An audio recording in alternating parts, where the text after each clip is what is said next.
Здравствуйте всем! Добро пожаловать на канал Магия Песка. Старинные турецкие гаремные гадания на песке для вас. Мои дорогие зрители, гости канала, давайте сегодня сделаем отсыпочку на такую тему. Что у него на уме? Что он задумал в отношении вас? Если тема интересна, пожалуйста, посмотрите на песочек, подумайте о своем любимом, либо о том, кто вам интересен. Назовите его по имени и задайте ему такой вопрос. Мой милый дорогой, что у тебя на уме? Что ты там задумал? И давайте посмотрим, что расскажет нам песочек. Я убираю Назар. Прошу высшие силы дать мне возможность ответить на все ваши вопросы и послать для вас только самую важную, самую нужную и самую полезную информацию. Что он там задумал? Что у него на уме? Ух ты! А вот это неожиданно. А вот этого, я думаю, никто не ожидал. Ах, девочки, я не знаю, как вы отнесетесь к этой информации, но у него мысли коварные. Вот честно, коварные. Что он задумал? Вот как хотите, но у большинства отыграется момент, что мужчина будет обращаться к знающим людям, гадалкам, экстрасенсам, может быть, даже каким-нибудь коучем, да, к психологам. У человека прям какой-то стратегический план на то, чтобы вас к себе привязать. Ему очень хочется, чтобы вы были полностью от него зависимы.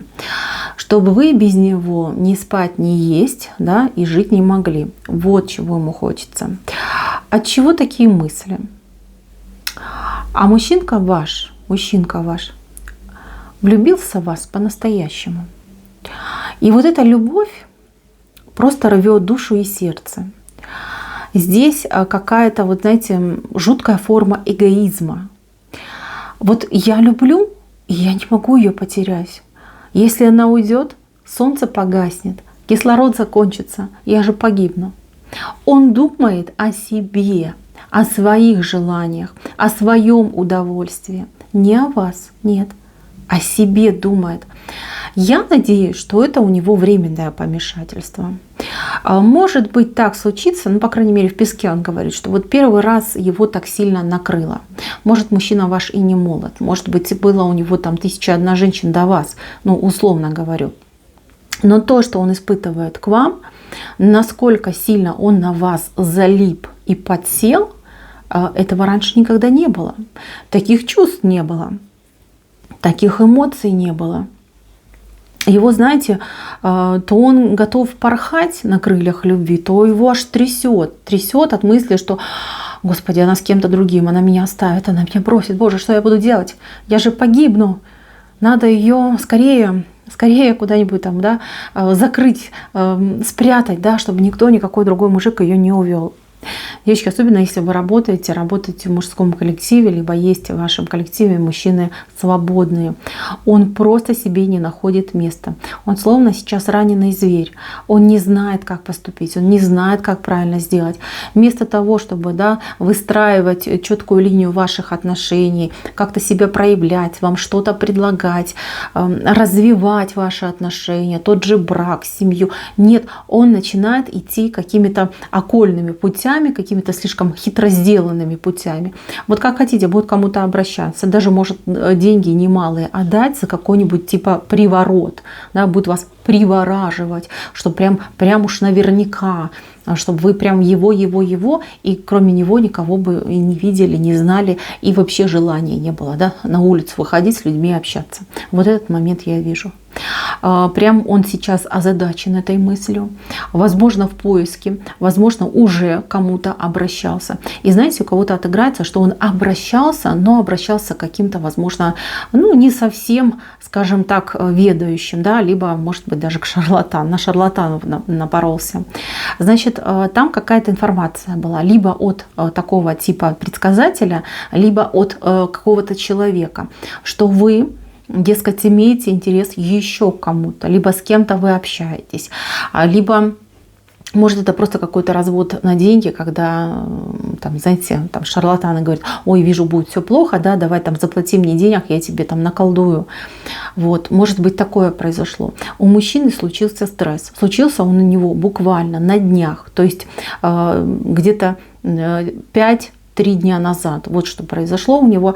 Он прям весь, я не знаю, там посидел, поредел и, может быть, даже на несколько килограмм похудел.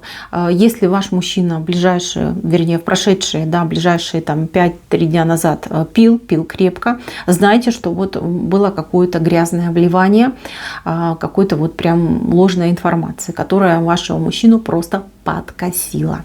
И теперь он, бедненький, знаете, такой напуганный зайчик, не знает, где, куда бежать, где искать спасения, какими, я не знаю, там цепями вас к себе примотать, как это сделать, как так, чтобы прям вывернуться, да, наизнаночку, чтобы все у него получилось. Ну, здесь у человека без 5 минут какая-то глубокая депрессия, да, наступит. Сейчас он подвержен каким-то паническим атакам. Ему сейчас очень-очень плохо, эмоционально очень плохо. Если он все это время пьет, ну тут еще и это добавилось. Значит, человек действительно первый раз полюбил, либо первый раз он испытывает такие яркие, острые чувства к женщине. Эти чувства в нем пробудили конкретно вы. И ну, не было у него такого, он не знает, что это, да, страшно, потому что мы не знаем, что это, да, как с этим жить и как к этому относиться. У кого-то, кстати, девчонки, отыграется, что он думает, что вы его приворожили, что вы его там чем-то там накормили, напоили, и он борется с этим чувством, да, он борется со своим собственным чувством любви к вам. Представляете, вот до чего мужчина мог дойти. Здесь мужчину штормит и кидает. Очень такая, знаете, опасная какая-то смесь чувств и эмоций у этого человека. Если человек ваш закрылся, пропадает, грубит, либо как-то вот ведет себя по-новому, назовем это мягко, по-новому, знайте, что он именно острая фаза любви его он накрывает именно сейчас. Поэтому он реагирует на вас таким образом.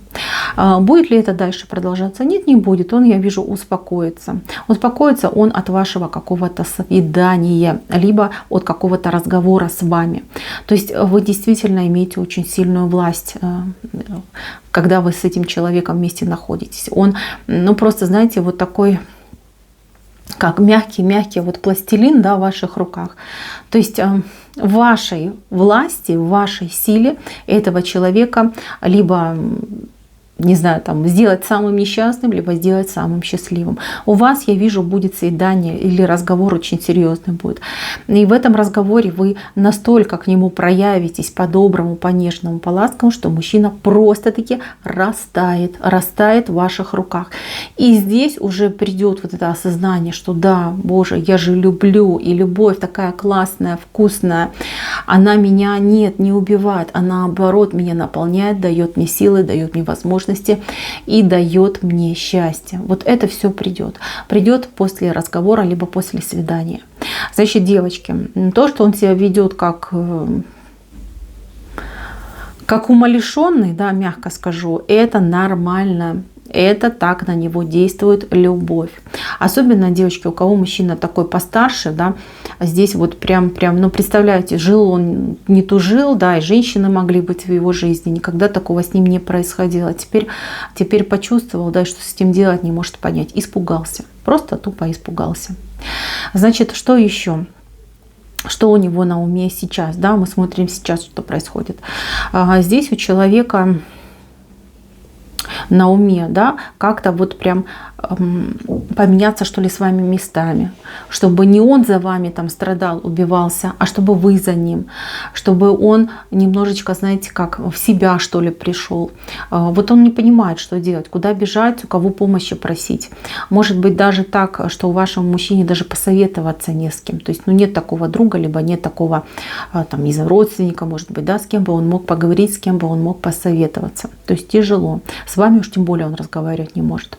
Плюс вот прям как хотите, но у него огромное желание запретить вам общаться, либо иметь аккаунты в социальных сетях. Уж не знаю, что вы там выкладываете и что произошло, но вот прям хочу, вот, чтобы, ну, как будто бы вычеркнуть вас хочет, да, чтобы не было у вас никаких возможностей, там, может быть, с другими мужчинами общаться, либо показывать себя другим мужчинам. Вот что-то ему в этом плане не нравится, либо он не доверяет, может быть, социальным сетям. Может быть, у него какой-то свой личный опыт был там.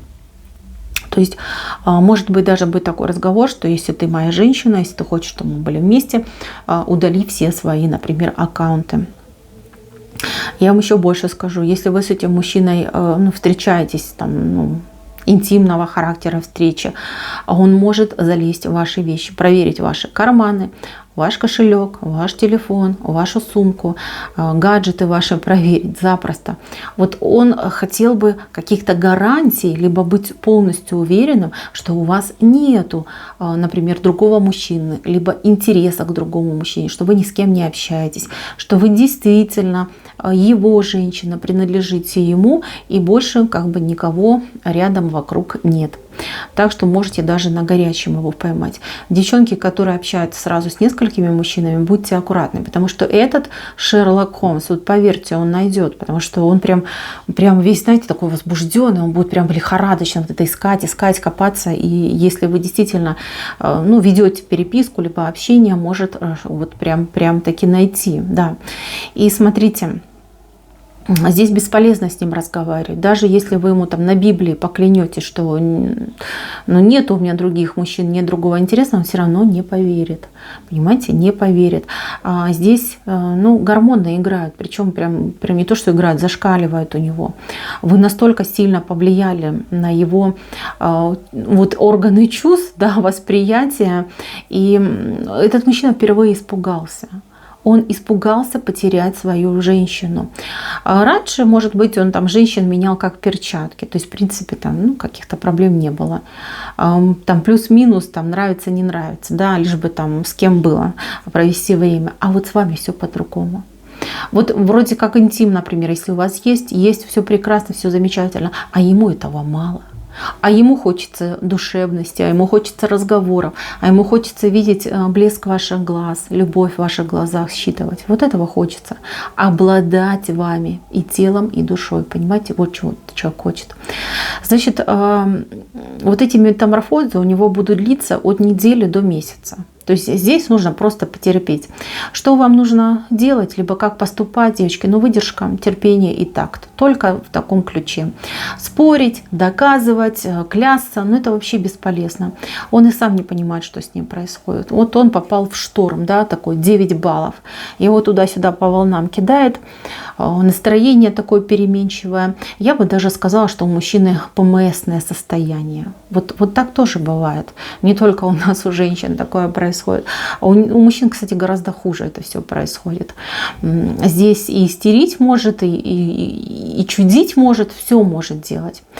Сейчас вот план у него вас полностью покорить, сделать так, чтобы вы кроме него вообще никого в принципе не видели, чтобы быть полностью уверенным, что никаких там других мужиков нету, и чтобы прям да, вот в руке держать вас. Вот это у него план. Но этим планом не суждено исполниться. Нет. Я вам сказала, да, неделя, месяц его еще поколбасит, а потом человек придет в себя. Осенит, дойдет, осознание придет, что да, это любовь, и я люблю. И придет следующая фаза. Следующая фаза жертвенности, когда ради любви он будет готов ради своей любимой женщины пожертвовать собой, своей жизнью. Лишь бы вы были счастливы, лишь бы над вашей головой светило солнце, и вы улыбались. Вот такой мужчина, непредсказуемый. Значит, девчонки, потерпите, все это пройдет, все это закончится. Этот мужчина любит, и любит по-настоящему. Еще, правда, не понял, но обязательно до него дойдет. Так, на этом у меня все. Спасибо всем за внимание. Всем пока-пока.